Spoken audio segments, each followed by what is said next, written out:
Ang paghaguros ni Bagyong Dante may resulta gayud. Atong tan-awon pinaagi ni ining report.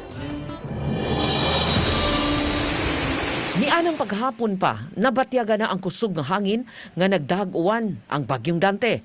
Nabatyagan kini sa mga mulupyo sa Barangay Daan Paz sa Poro Isla sa Camotes din usa sa napailaw sa Signal Number 1.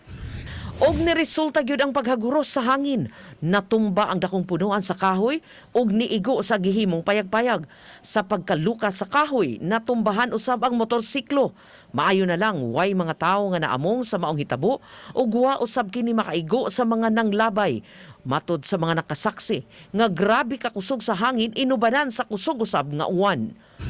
Balik din sa syudad sa Sugbo nga nasakop sa Central Cebu nga ubos sa Signal Number 1 kagahapon usab. Gibantayan ang bahaanan nga mga lugar sa Barangay Bakayan sa Taga City Disaster ug mga opisyal sa pagsaka sa tubig sa sapa. Usa kini sa mga lugar sa Dakbayan nga sagad mudako ang tubig ilabi na kung magsigi og uwan. Uban ni Clans Gabutin, Chelo Valiena, Balitang Bisdak.